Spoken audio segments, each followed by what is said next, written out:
베이사이드 장로교회 순모임 교재. 저자 이종식 목사.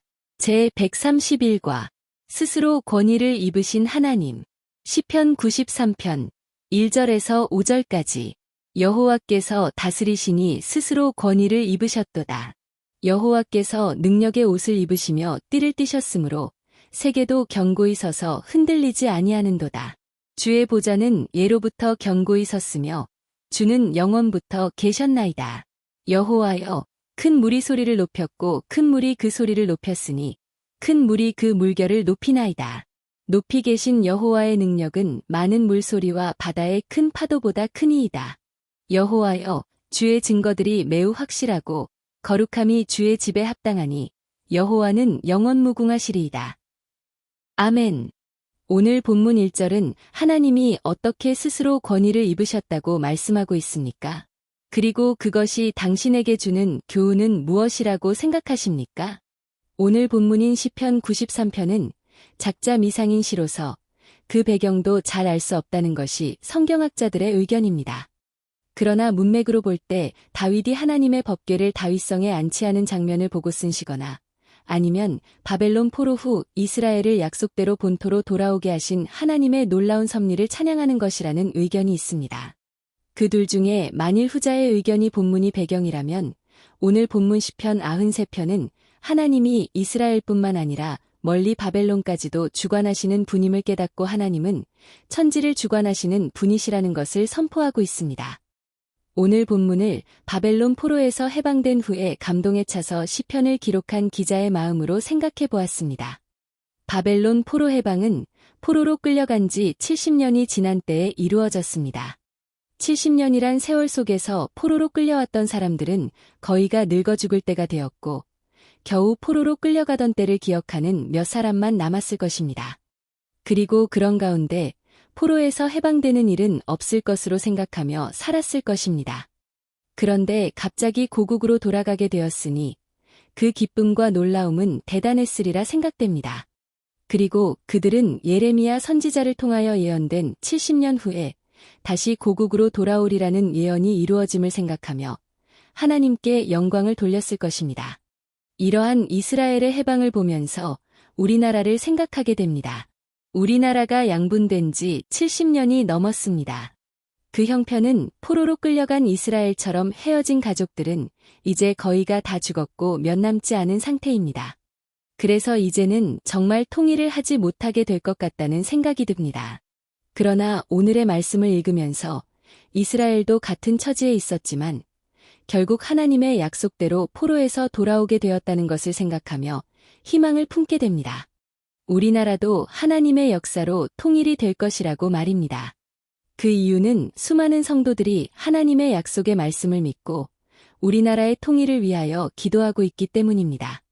우리 성도님들은 하나님이 온 세상을 주관하시는 하나님이심을 믿으십니까? 그것도 실수함 없이 주관하신다는 것을 믿으십니까? 그리고 누구의 실수와 범죄와 방해에도 불구하고 하나님은 세상을 올바로 주관하고 계심을 믿습니까? 오늘 본문 1절은 그것을 다음과 같이 선포하고 있습니다. 여호와께서 다스리시니 스스로 권위를 입으셨도다. 이 말씀의 의미는 하나님 스스로가 하나님이심을 증명하신다는 것입니다. 그 뜻은 누가 하나님을 증거하지 않아도 하나님은 하나님이 하시는 일을 통해 자신을 드러내신다는 것입니다. 그렇습니다. 하나님은 그 하시는 일을 정하신 대로 그리고 계획하신 대로 처리해 나가십니다. 그런데 중간에 사람들이 범죄하고 하나님이 하시는 일을 방해하는 듯합니다. 그러나 결국 보면 하나님은 자신이 정하신 대로 일을 해나가시고 그것을 방해한 사람들만 망하게 되는 것을 보게 됩니다. 그러므로 누구도 하나님을 방해하여 불명예스럽게 할 수 없습니다. 우리는 예수님의 탄생 과정을 보면서도 그러한 하나님의 섭리를 깨닫게 됩니다. 악한 헤롯은 태어나신 메시아인 예수님이 자신의 자리를 빼앗으려 한다는 두려움 가운데 아기 예수님을 죽이기 위하여 베들레헴에서 태어난 2살 미만 되는 아이들을 죽이는 일을 하였습니다. 그러나 그 사건으로 예수님은 성경에 예언된 대로 애굽으로 피난을 가시게 되었습니다. 그래서 예수님이 메시아임을 더욱 드러내게 되었습니다. 또한 가룟 유다가 예수님을 팔아 죽이려는 음모가 있었지만 그 일을 통해 오히려 예수님이 은전에 팔리게 된다는 예언이 이루어졌습니다. 이런 것을 보며 오늘 본문 5절은 다음과 같이 말씀하고 있습니다. 여호와여, 주의 증거들이 매우 확실하고 거룩함이 주의 집에 합당하니 여호와는 영원무궁하시리이다. 이 말씀은 주님이 약속하신 대로 그대로 이루어짐을 말하면서 모든 일을 약속대로 이행하시는 분인 하나님은 이 세상의 모든 것과 구별된 분이라는 것을 말씀하고 있습니다. 그렇습니다. 하나님은 모든 세상의 것들과는 구별되신 유일하신 하나님이십니다. 그 증거는 그의 약속하신 바를 어떤 경우에서도 지켜나가시기 때문입니다. 성도님들, 이 세상엔 이와 같은 신은 없습니다. 그러므로 우리는 하나님은 세상의 주관자여, 오직 한 분이신 유일하신 신이시라는 것을 기억해야겠습니다.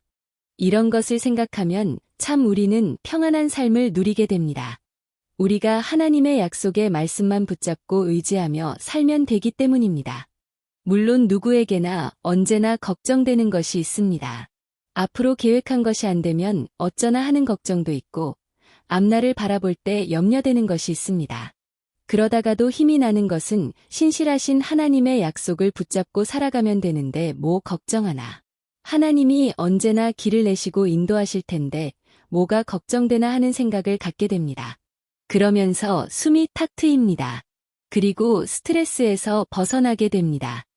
요새는 지구가 멸망하는 그런 영화가 많이 나오고 우주에 다른 괴물들이 출몰하는 공상 영화가 많이 나와서 불안해하는 분들이 있습니다.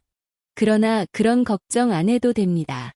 성경은 그런 우주의 괴물이 있다고 언급하고 있지 않기 때문이고 만일 그런 것들이 출몰한다고 해도 걱정할 필요는 없습니다.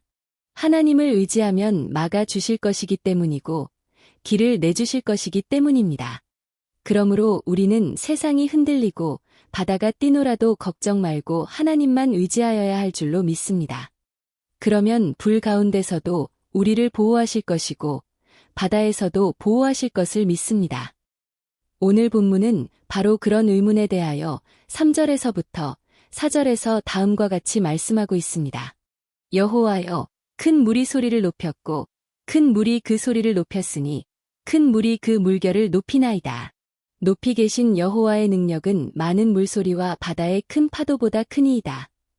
이 말씀은 하나님은 몰려오는 성난 파도보다 크신 분이라고 선포하고 있습니다.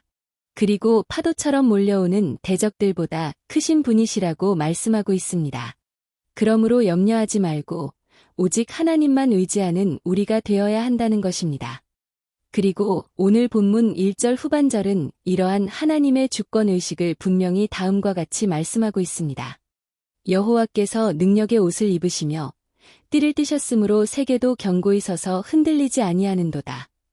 이 말씀은 하나님은 능력자로서 세계를 견고히 흔들리지 않게 주관하시는 분이라는 것입니다.